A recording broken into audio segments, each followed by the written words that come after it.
New life हालात में आपका स्वागत है बाबू, है नहीं। आगे चलते हैं। आइए तो तीसरा चैप्टर धातु एवं अधातु। अधातु देखिए, आज इसका दूसरा क्लास है बाबू, है न। Class 10th part 2। देखिए, आपको धातु अधातु के गुण बता दिए थे, परिभाषा बता दिए थे, उपधातु पढ़ा दिए थे, है न। और कुछ अभिक्रिया भी पढ़ाए थे, है न। आज पहला अभिक्रिया पढ़ाए थे, ऑक्सीजन के साथ अभिक्रिया, है न, पढ़ाए थे ना। तो ऑक्साइड का निर्माण करता था, ऑक्साइड भात्मिक नेचर का होता था। और पढ़ाए थे द्विधर्मी ऑक्साइड पढ़ाए थे। तो द्विधर्मी ऑक्साइड जो भात्मिक और अम्लीय दोनों का गुण रखता था, ये सब बता दिए थे। आ जाइएगा, आज आगे चलते हैं बाबू। लिखिएगा दूसरा अभिक्रिया क्या है, जल के साथ अभिक्रिया। जल के साथ अभिक्रिया, है न, अभिक्रिया ने जल के साथ अभिक्रिया। देखिए, तो इसमें जल कई एक प्रकार का रह सकता है बाबू, ठंडा जल, गर्म जल और जल बाष्प, है न। ठंडा जल भी रह सकता है, गर्म जल भी रह सकता है, जल के बाष्प भी रह सकता है न। तो लिखिएगा कुछ धातु जल के साथ अभिक्रिया करते हैं, कुछ धातु ठंडे जल के साथ अभिक्रिया करते हैं, कुछ धातु ठंडे जल के साथ अभिक्रिया करते हैं, या कुछ धातु गर्म जल के साथ अभिक्रिया करते हैं, कुछ धातु ठंडे जल के साथ अभिक्रिया करते हैं, या कुछ धातु ठंडे जल के साथ अभिक्रिया करते हैं, या कुछ धातु गर्म जल के साथ अभिक्रिया करते हैं, या कुछ धातु जल के बाष्प के साथ अभिक्रिया करते हैं, कुछ धातु ठंडे जल के साथ अभिक्रिया करते हैं, या कुछ धातु गर्म जल के साथ अभिक्रिया करते हैं, या कुछ धातु जल के बाष्प के साथ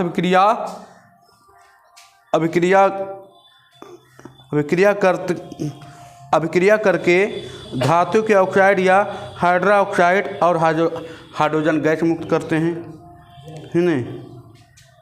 कुछ धातु ठंडे जल के साथ अभिक्रिया करते हैं, या कुछ धातु गर्म जल के साथ अभिक्रिया करते हैं, या कुछ धातु जल के बाष्प के साथ अभिक्रिया करके धातु के ऑक्साइड या हाइड्रा ऑक्साइड और हाइड्रोजन गैस मुक्त करते हैं बाबू। जैसे देखिए तो सोडियम है बाबू, चाहिए जैसे पहला देखिए सोडियम है, ये H2O ले लिए, क्या बनाएगा Na2, है न, क्या बनाएगा NaOH, क्या बनाएगा NaOH, NaOH बनाया।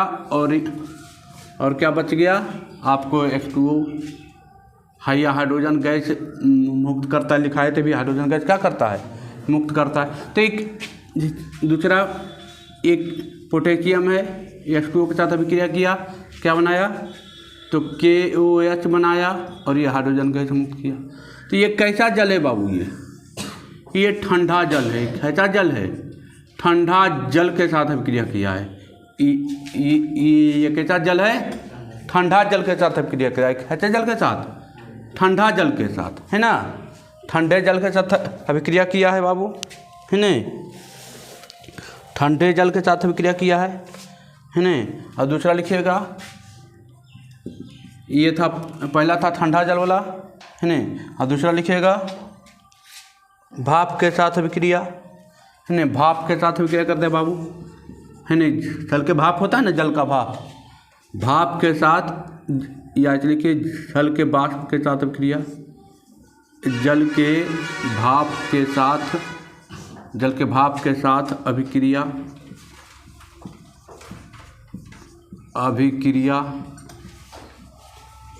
है ना बाबू,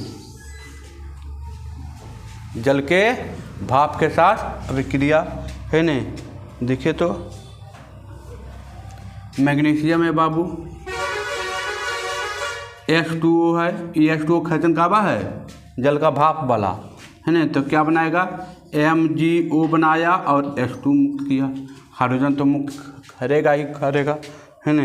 और एक ले लेते हैं, जैसे देखिए आयरन है, लोहा है, H2O के साथ विक्रिया किया तो क्या बनाया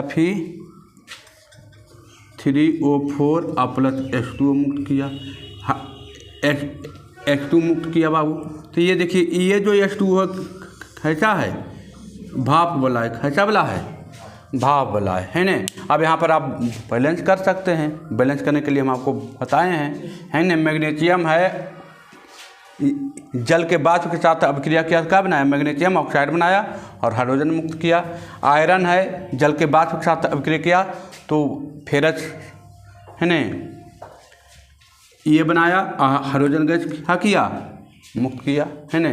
अब देखिए, अब था ठंडा जल हो गया, जल के वाष्प हो गया, और देखिए धातु जो है, कुछ धातु है जल के साथ क्रिया नहीं करता। लिखिएगा तीसरा लिखिएगा, धातु में जल के साथ क्रिया नहीं करता। लिखिएगा कौन कौन धातु जल के साथ नहीं करता है बाबू। तो कॉपर, सोना, चांदी, कॉपर, सोना, चांदी, कॉपर, सोना, चांदी, प्लेटिनम, है ना, कॉपर,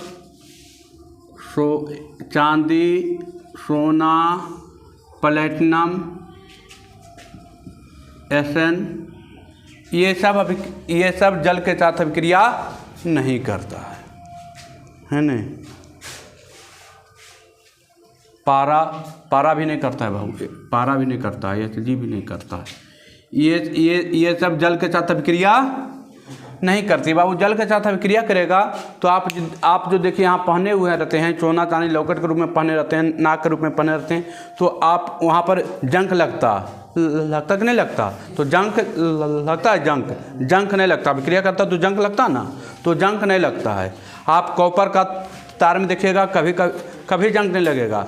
पीतल में कभी जंक नहीं लगता, हरा जैसा एक परत चाह जाता है, फिर तो उसको ऐसे साफ कर दीजिए, क्या हो जाता है, ख़त्म हो जाता है, तो उस पर कोई जंक उंक नहीं लगता। सोना चांदी में कोई जंक नहीं लगता। तो ये जल के साथ अभिक्रिया नहीं करता। जल के साथ अभिक्रिया करता है ना बाबू, तो कोई आदमी पहनता ही नहीं, क्योंकि अभिक्रिया करता तो जंक लगता। आपको नाक में पहनता है, कोई कान में पहनता है, तो क्या होता है कि जंक लगता तो रिएक्शन हो जाता ना, घाव हो जाता। तो इस चलते कोई ये सब धातु में जल के साथ अभिक्रिया नहीं करता, जल के साथ ये सब अभिक्रिया नहीं करता है। अब लिखिएगा अम्लों के साथ अभिक्रिया, अगला हेडिंग डालिएगा। चलिए आगे बढ़ते हैं, है नहीं। दूसरा लिखिएगा तीसरा, तो दूसरा का खत्म हुआ बाबू, है नहीं। लिखिएगा तीसरा, अम्लों के साथ अभिक्रिया।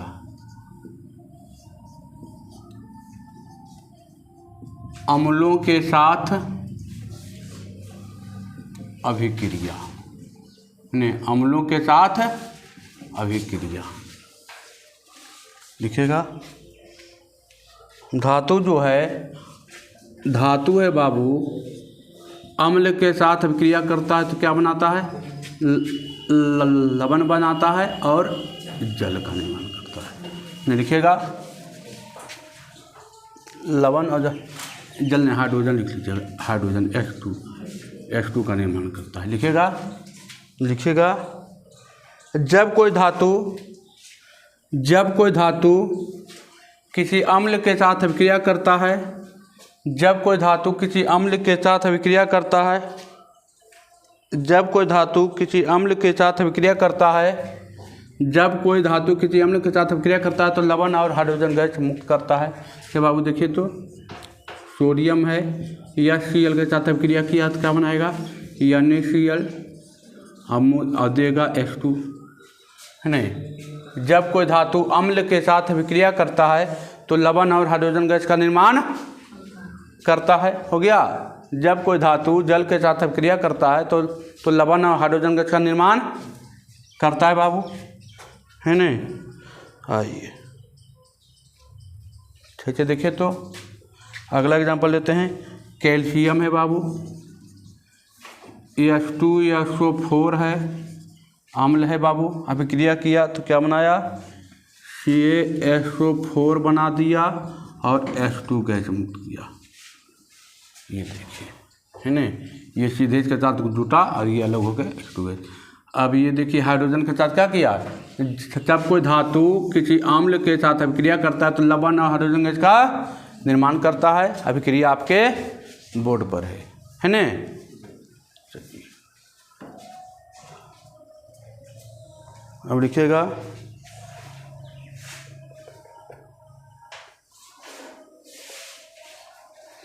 धातु के लवण के साथ अभिक्रिया, चौथा लिखिएगा।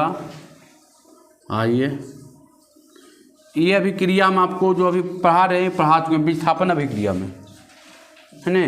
जब कोई धातु या धातुओं का समूह, जब कोई धातु या धातुओं का समूह उससे अधिक क्रियाशील धातु उसके विलयन से क्या कर दे, विस्थापित कर दे, तो उसे विस्थापन अभिक्रिया कहते हैं। याद है, तो वही अभिक्रिया यहाँ भी पढ़ना है, चौथा है ना। चौथा वही है, धातु के लवण के साथ अभिक्रिया, धातु के लवण के साथ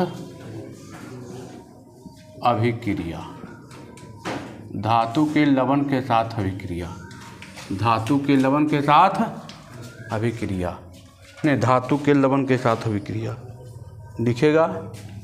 जैसे देखिए,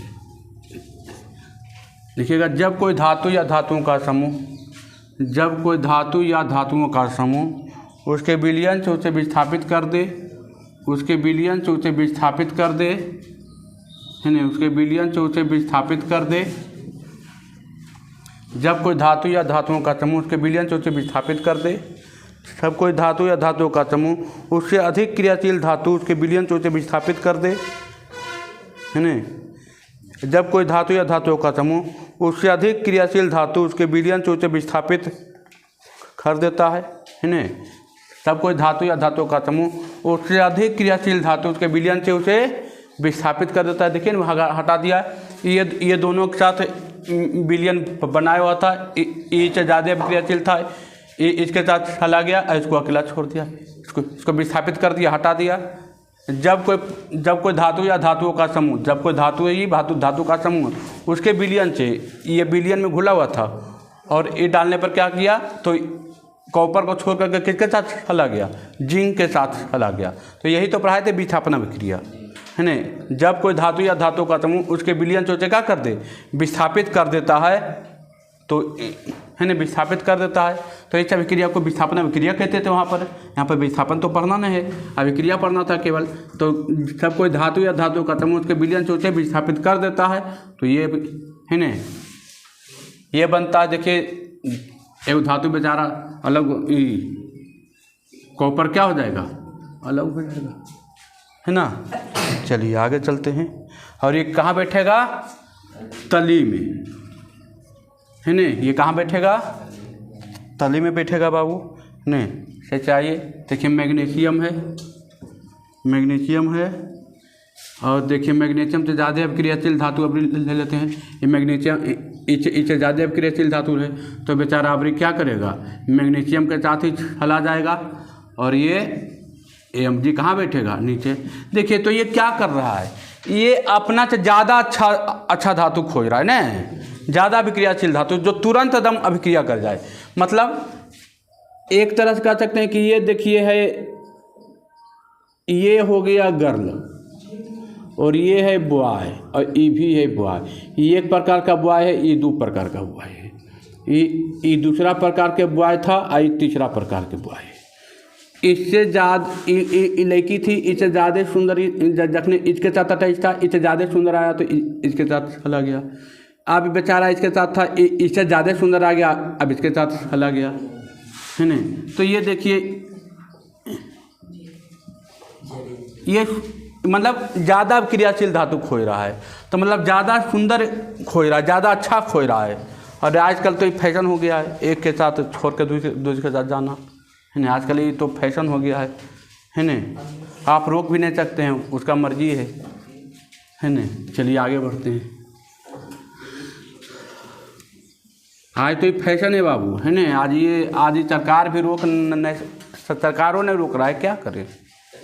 सब उसी के पक्ष में चला जाता है, लड़का के पक्ष में कुछ रह ही नहीं जाता है ना। लड़का के पक्ष में कुछ रह ही नहीं जाता है।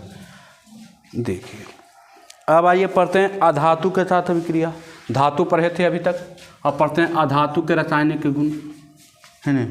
अधातु के रासायनिक गुण बाबू, अधातु के रासायनिक गुण, रासायनिक गुण, अधातु के रासायनिक गुण, अधातु के रासायनिक गुण।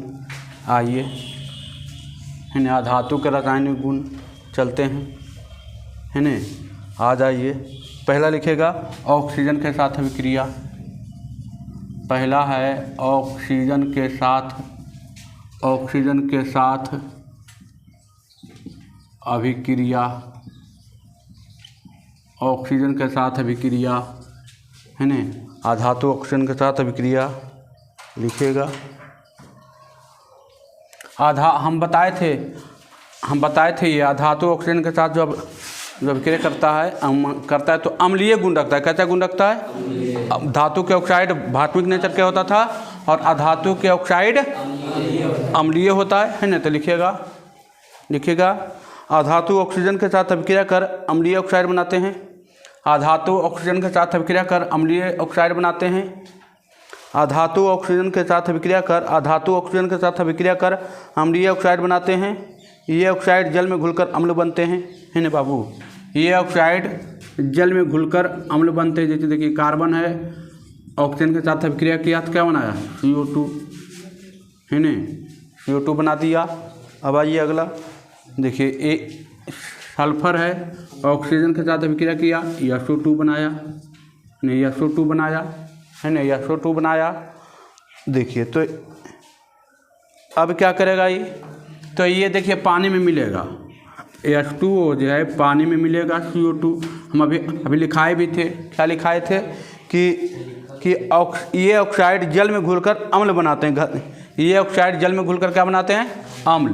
तो अम्ल देखिए तो H2CO3 बनाया। इसको बोलते हैं कार्बोक्सिलिक अम्ल, कार्बोक्सिलिक अम्ल, कार्बोक्सिलिक अम्ल, कार्बो क्या है? कार्बोनिक अम्ल, कार्बोनिक अम्ल, कार्बोनिक अम्ल, कार्बोनिक अम्ल, इसका नाम है कार्बोनिक अम्ल, कार्बोनिक अम्ल, है ना। इसका नाम क्या है? कार्बोनिक अम्ल। तो देखिए ये अम्ल है, ये क्या है? अम्ल है। हम बताए थे कि ऑक्साइड ये जो बनता है अधातु के ऑक्साइड, ये जल में घुलकर क्या बनाता है? अम्ल का निर्माण करता है। कौन सा निर्माण करता था? अम्ल का। देखिए अभी लिखाए हैं कि ये ऑक्साइड जल में घुलकर अम्ल बनाते हैं। क्या बनाते हैं? अम्ल बनाते हैं, है ना। अधातु जब ऑक्सीजन के साथ अभिक्रिया करता है तो अम्लीय गुण रखते हैं। और ये अम्ल जो है, ये जो ऑक्साइड है पानी के साथ घुलकर अम्ल बनाते हैं, है ना। अधातु के ऑक्सीजन के साथ अभिक्रिया कर अम्लीय ऑक्साइड बनाते हैं। ये ऑक्साइड जल में घुलकर अम्ल बनाते हैं। क्या बनाते हैं बाबू? अम्ल। हो गया, तो ये हो गया। अगला चलते हैं बाबू, क्लोरीन के साथ अभिक्रिया। आप देखिए अधातु जो है क्लोरीन के साथ अभिक्रिया क्या करता है? लिखिएगा दूसरा क्लोरीन के साथ अभिक्रिया, दूसरा लिखिएगा क्लोरीन के साथ अभिक्रिया, क्लोरीन के साथ अभिक्रिया, क्लोरीन के साथ अभिक्रिया, क्लोरीन के साथ अभिक्रिया बाबू। आइए अब देखिए क्लोरीन जो है अधातु के साथ अभिक्रिया करता है तो धातु के क्लोराइड का निर्माण करता है। किसका निर्माण करता है? धातु के क्लोराइड का, है ना। धातु के लिखेगा बाबू, लिखेगा अधातु क्लोरीन के साथ अभिक्रिया कर क्लोराइड का निर्माण करता है। अधातु क्लोरीन के साथ अभिक्रिया कर, अधातु क्लोरीन के साथ अभिक्रिया कर, अधातु क्लोरीन के साथ अभिक्रिया कर, अधातु जो है बाबू क्लोरीन के साथ अभिक्रिया कर क्लोराइड का निर्माण करता है। जैसे देखिए HCl हाइड्रोजन क्लोराइड है ना, HCl हाइड्रोजन क्लोराइड। जैसे देखिए फास्फोरस है, क्लोरीन के साथ अभिक्रिया किया तो क्या बनाएगा PCl3 है ना। अधातु क्लोरीन के साथ अभिक्रिया कर क्या बनाता है, क्लोराइड बनाता है। अब देखिए इसका नाम क्या है, हाइड्रोजन क्लोराइड। इसका नाम क्या है, हाइड्रोजन क्लोराइड, हाइड्रोजन क्लोराइड। इसका नाम क्या है, फास्फोरस टेट्रा, 3 कार्बन है ना तो टेट्रा इसको बोलते हैं, tetra chloride, tetra chloride, phosphorus tetra chloride. अब जैसे देखिए, अब ये देखिए PCl2 PCl3 है, PCl2 है, यह अभिक्रिया किया तो PCl4 बना दिया, कुछ बना दिया PCl4 बनाया, या PCl5 मानते बनाया, ही 5 बनाया। तो 5 को क्या लिखेंगे, फास्फोरस पेंटा, 5 के लिखते हैं पेंटा क्लोराइड। तो यहाँ पर लिख देते, देखिए एक रहेगा बाबू, एक जैसे एक यहाँ पर रहेगा, जैसे देखिए एक है तो एक के या तो बोलता है मोनो, 2 को बोलता है डाई, 3 के बोलता है हराई, 4 के बोलता है टेट्रा, 5 के बोलता है पेंटा, 6 के बोलता है हेक्सा, 7 के बोलता है हेप्टा, 8 के बोलता है ऑक्टा, 9 के बोलता है नोन्ना, 10 के बोलता है डेक्का। ठीक है, देखिए कुछ नहीं किए, यहाँ पर एक है था, एक के मोनो बोलते हैं। आप इसको बोल सकते हैं हाइड्रोजन मोनोक्लोराइड भी बोल सकते हैं, कोई दिक्कत। इसका नाम यहाँ पर आप मोनो भी लिख सकते हैं, मोनो लिखिए। मोनो मतलब एक होता है, मोनो मतलब कितना होता है, देखिए ना, हाइड्रोजन जो है क्लोरीन के साथ अभिक्रिया क्या बनाया HCl है ना। अब इसको बैलेंसिंग करना है अपना, है ना, बैलेंसिंग करना है। देखिए यहाँ 2 है तो यहाँ पर 1 दिए हैं, यहाँ पर 1 हो तो यहाँ पर 2 है, इसको बैलेंस करना है आपको, है ना, अपना बैलेंस करना है। यहाँ पर डाल दीजिएगा 2, यहाँ पर 2 डालिएगा, हो जाएगा बैलेंस, हो जाएगा ना। तो बैलेंस अपने आप को करना है। यहाँ पर देखिए 3 है, यहाँ पर 2 है, तो बैलेंस करना है, तो बैलेंसिंग है, तो बैलेंस कर सकते हैं हम। बताएं बैलेंसिंग करने के लिए कि नहीं बताएं, है ना। तो देखिए यहाँ पर 1 है बाबू, एक है तो यहाँ पर लिख सकते हैं हाइड्रोजन मोनोक्लोराइड, या इसको मोनो हटा केवल बोल सकते हैं हाइड्रोजन क्लोराइड भी बोल सकते हैं, कोई दिक्कत। अब यहाँ पर देखिए 3 है तो 3 को हम क्या बोले हैं, टेट्रा। 3 के क्या बोले, टेट्रा, टेट्रा ठीक है। यहाँ पर देखिए जिसको टेट्रा उसी पर होगा, इसी पर होगा, टेट्रा यहाँ पर भी इसी पर होगा, टेट्रा। देखिए 3 एक गो था तो इसको मोनो बोलिए, 2 गो रहता तो हम क्या बोलते, डाई बोलते। 3 गो तो क्या बोले, ठराई बोले, है ना। 3 गो तो क्या बोलेंगे, फास्फोरस ठराई क्लोराइड, फास्फोरस ठराई क्लोराइड। और 5 गो तो क्या बोले, पेंटा, 5 गो क्या बोले, पेंटा बोले, है ना। 5 गो के क्या बोले, पेंटा। 4 गो रहता तो क्या बोलते, टेट्रा। 6 गो रहता था हेक्सा, 7 गो रहता था। यहाँ पर कितना है, 3। यहाँ पर देखिए 1 है, 3 है, 5 है, तो 1 के बोले मोनो, तो यहाँ पर हाइड्रोजन मोनोक्लोराइड भी बोल सकते हैं, या हाइड्रोजन क्लोराइड भी बोल सकते हैं। एक ही बात है। यहाँ पर 3 है, 3 के क्या बोलते हैं, ठराई, तो फास्फोरस क्लोराइड। 5 है बाबू तो पेंटा क्लोराइड। फास्फोरस तो लगेगा ही लगेगा, है ना। तो इसके आधार पर देखिए चेंज हो रहा है।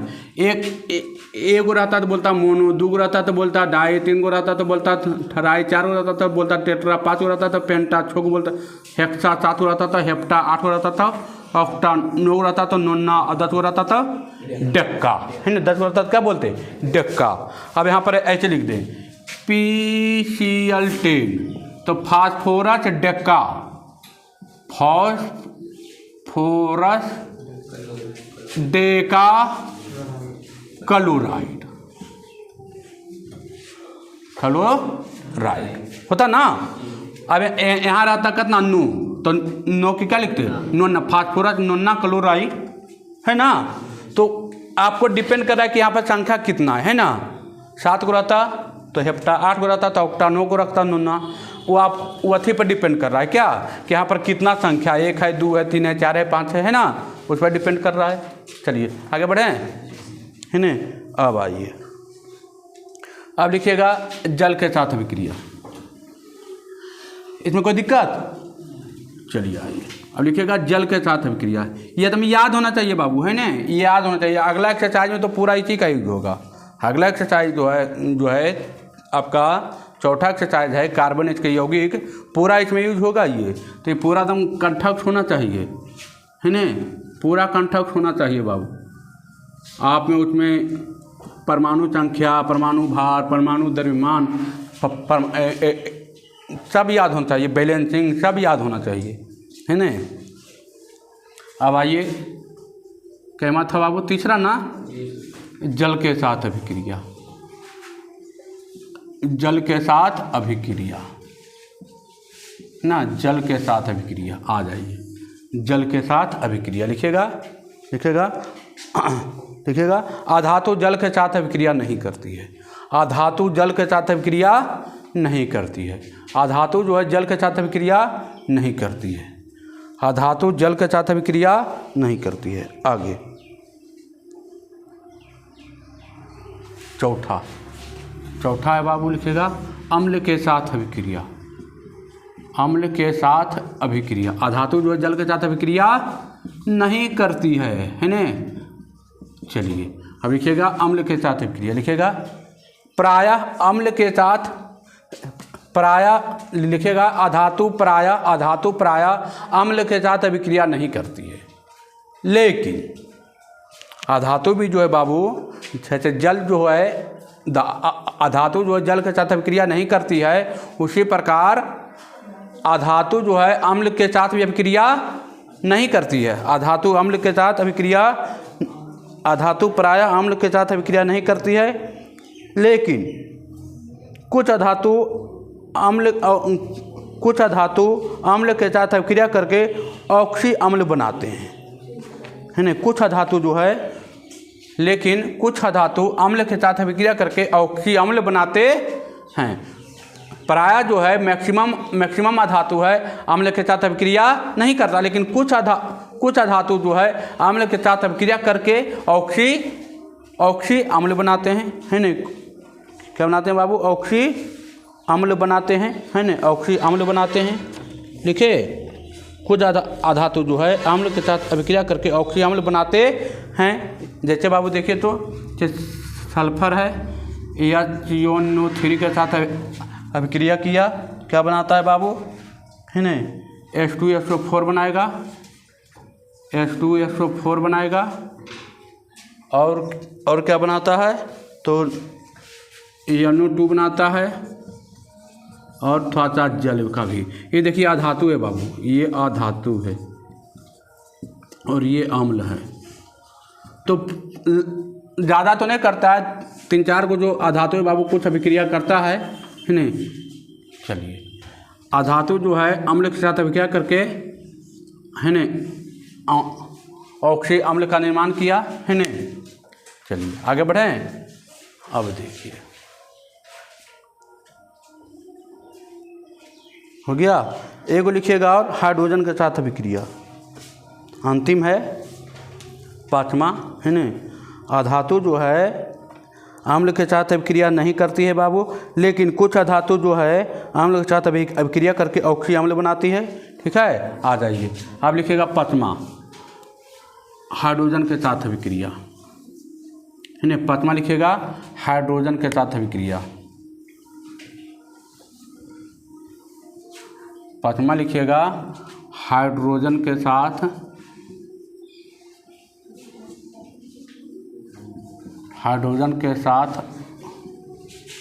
अभिक्रिया। हाइड्रोजन के साथ अभिक्रिया अंतिम है बाबू, ये 5वां हाइड्रोजन के साथ अभिक्रिया है ना, हाइड्रोजन के साथ अभिक्रिया लिखिएगा। अधातु हाइड्रोजन के साथ अभिक्रिया करके हाइड्राइड बनाते हैं, हाइड्राइड बनाते हैं। अधातु हाइड्रोजन के साथ, अधातु हाइड्रोजन के साथ, अधातु जो है बाबू हाइड्रोजन के साथ अभिक्रिया किया, हाइड्रोजन के साथ अभिक्रिया करके क्या बनाता है? हाइड्राइड, हाइड्राइड बनाता है ना। अधातु जो है, अधातु हाइड्रोजन के साथ अभिक्रिया करके हाइड्राइड बनाता है ना, हाइड्राइड बनाता है, हाइड्राइड बनाता है। जैसे देखिए हाइड्रोजन है बाबू, सल्फर है ना, ऐसे उल्टी लिखते हैं, सल्फर अधातु है, हाइड्रोजन है, अभिक्रिया के साथ क्या बनाएगा? H2S, हाइड्राइड बना दिया, H2S बनाया है ना। हाइड्रोजन सल्फाइड इसको बोलते हैं। चलिए एक और लेते हैं, En2 है प्लस H2 है, ये क्या, ये अभिक्रिया देखिए दोनों साइड करता है। ये जो अभिक्रिया है ये पहले भी आ चुका था है ना। ये अभिक्रिया जो होता है, ये अभिक्रिया दोनों साइड करता है ना, है ना। इसको अमोनियम बोलते हैं है ना, इसको अमोनिया बोलते हैं बाबू। देखिए अधातु हाइड्रोजन के अधातु हाइड्रोजन के साथ अभिक्रिया करके हाइड्राइड क्या करता है? तो यह बना दिया है ना। चलिए आइए अब देखिए, अब आप इतना धातु पढ़ लिए, अधातु पढ़ लिए, दोनों पढ़ लिए ना। देखिए इसको बोलते हैं हाइड्रोजन सल्फाइड है ना, इसको बोलते हैं हाइड्रोजन सल्फाइड। देखिए ये आप क्या क्या पढ़ लिए? धातु का रासायनिक गुण पढ़ लिए, अधातु का रासायनिक गुण पढ़ लिए, है पढ़ लिए। हाँ ये सब आप क्या क्या कहिए? पढ़ लिए। अब पढ़ते हैं धातु और अधातु के साथ अभिक्रिया, धातु और अधातु के बीच अभिक्रिया। धातु अधातु में अभिक्रिया करता है कि नहीं देखते है ना, इससे आगे लिखते हैं है ना। लिखिएगा धातु और अधातु के साथ अभिक्रिया। चलिए ये सब आप पूरा पढ़ लिए है ना। अब आ जाइए धातु और अधातु के साथ अभिक्रिया। आइए धातु और अधातु के बीच अभिक्रिया, अभिक्रिया, धातु और अधातु के बीच अभिक्रिया। आइए जैसे देखिए ये रहा धातु और ये रहा अधातु। धातु और अधातु जब आपस में मिलते हैं बाबू तो एक बंधन बनता है, उसको बोलते हैं आयनिक बंधन, बोलते हैं आयनिक बंधन। जैसे देखिए धातु जैसे देखिए सोडियम, तो सोडियम के बात हम कितना इलेक्ट्रॉन? 1 इलेक्ट्रॉन। इसका जो हम लिखेंगे इलेक्ट्रॉनिक विन्यास लिखेंगे, क्या लिखेंगे? सोडियम कितना नंबर पर है? 11। तो 8 2 1, इसका बात हम कितना इलेक्ट्रॉन? एक वो है, यहाँ से हम लिख दिए, मान लिया जाए अधातु ले लेते हैं क्लोरीन, तो क्लोरीन कितना नंबर पर है? 17। तो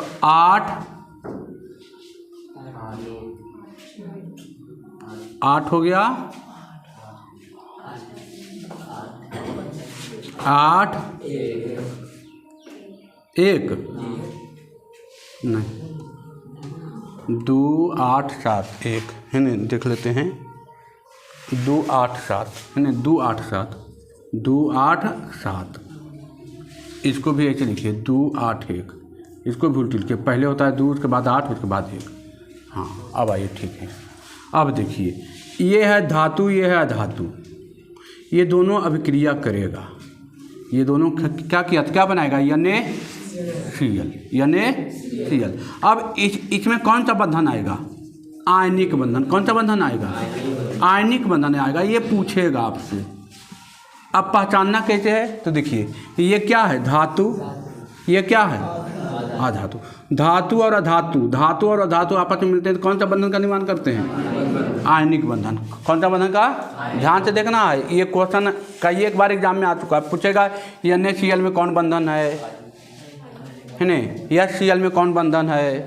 तो ये सब पकड़ लेना है। देखिए तो धातु है, अधातु है, धातु और अधातु, धातु और अधातु आपस में विक्रिया करके कौन सा बंधन का निर्माण करते हैं? आयनिक बंधन का निर्माण करते हैं। तो देखिए ये है धातु, ये है अधातु।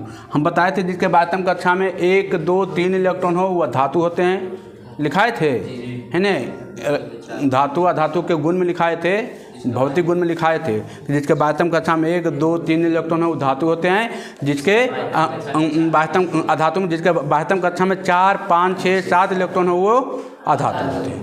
तो इसके बातम कक्षा में देखिए 1 इलेक्ट्रॉन है, इसके बातम कक्षा में कितना इलेक्ट्रॉन है?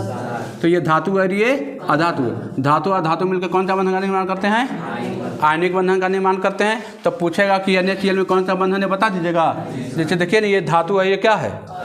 तो धातु और धातु मिलकर कौन सा बंधन का निर्माण करते हैं? ये था पहला। कोई दिक्कत? चलिए आइए अब लिखिएगा दूसरा, अधातु अधातु के साथ अभिक्रिया। अधातु अधातु के साथ अभिक्रिया तो बनाएगा सहसंयोजक बंधन। सहसंयोजन, सहसंयोजक बंधन, इसको कहते हैं सहसंयोजक बंधन। सहसंयोजक बंधन। देखिए अब जैसे देखिए ये भी अधातु है, ये भी अधातु है, हाइड्रोजन भी अधातु है बाबू, और ये भी अधातु है। तो क्या बना लिया? HCl।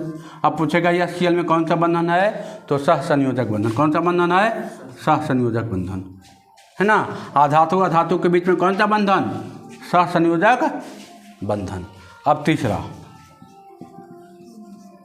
धातु प्लस धातु। देखिए ना एक बार देखिए, धातु प्लस अधातु तो आयनिक बंधन, धातु प्लस धातु कौन सा बंधन? सहसंयोजक बंधन। अधातु प्लस अधातु में कोई अभिक्रिया, धातु प्लस धातु में कोई अभिक्रिया नहीं होती है, इसलिए कोई बंधन नहीं बनाता है। कोई दिक्कत इसमें? कोई दिक्कत? देखिए ना अधातु और अधातु के बीच अभिक्रिया में पहले धातु और अधातु आयनिक बंधन, अधातु अधातु के बीच सहसंयोजक बंधन। तो ये भी देखिए अधातु है, ये भी देखिए अधातु है ना। ये बना लिया HCl। तो ये इसमें कौन सा बंधन होगा? सहसंयोजक बंधन, क्योंकि दोनों अधातु होना चाहिए। दोनों क्या होना चाहिए? अधातु। तो अधातु अधातु मिलकर कौन सा बंधन? सहसंयोजक बंधन। अधातु धातु के में कोई बंधन, अभिक्रिया ही नहीं होता तो बंधन क्या बनेगा? अभिक्रिया होगा तो नहीं बंधन बनेगा। अभिक्रिया हुआ ही नहीं, अभिक्रिया करता ही नहीं है ना। तो कोई बंधन है ये नहीं है इसके बीच में, है ना। इसके बीच में कोई बंधन है ये नहीं है। तो धातु अधातु के बीच आयनिक बंधन, अधातु अधातु के बीच सहसंयोजक बंधन, अधातु धातु के बीच कोई अभिक्रिया नहीं होती है। आज यहीं तक रहने देते हैं, कोई दिक्कत है ना। चलिए आइए देखिए आगे पढ़ेंगे, है ना। आगे हल पढ़ेंगे, आगे हल पढ़ेंगे, कोई दिक्कत है ना। ये VVI था बाबू, ये VVI है ना। धातु और अधातु के बीच में आयनिक बंधन, ये बहुत बार एग्जाम में पूछा गया है। दे देगा 2 गच लिख के, ऑप्शन में आप पूछेगा इसमें कौन सा बंधन है? आयनिक बंधन, सहसंयोजक बंधन, 1 आध गो उल्टी पुल्टी लिख देगा। अपना देख लेना है कि देखना है, पहचानना है कि धातु है क्या है? अधातु। अब धातु अधातु कैसे पहचानेंगे? जिसके बातम कक्षा में 1 2 3 इलेक्ट्रॉन होगा धातु होगा, जिसके बातम कक्षा में 4 5 6 7 इलेक्ट्रॉन होगा वो अधातु होगा। और अधातु अधातु के बीच में कौन सा बंधन? सहसंयोजक बंधन। अधातु अधातु के बीच में कौन सा बंधन? सहसंयोजक। अधातु धातु में कोई अभिक्रिया नहीं होती है, इसलिए इसके साथ कोई बंधन का निर्माण नहीं होता है ना। चलिए ठीक है, आज यहीं पर रहने देते हैं, है ना। आप लोगों की वीडियो कैसा लगा कमेंट करके जरूर बताएं। वीडियो अच्छा लगता है तो अपने दोस्तों के पास शेयर करें और चैनल का बटन ज़रूर दबाएं। ठीक है बाबू, धन्यवाद।